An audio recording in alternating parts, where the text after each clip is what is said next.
Depois de uma forte tempestade, o que nos restou?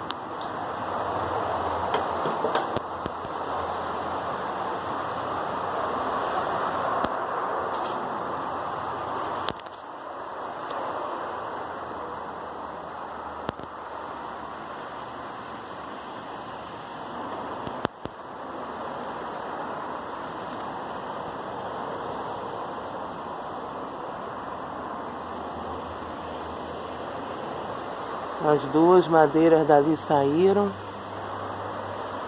tudo jogado no chão.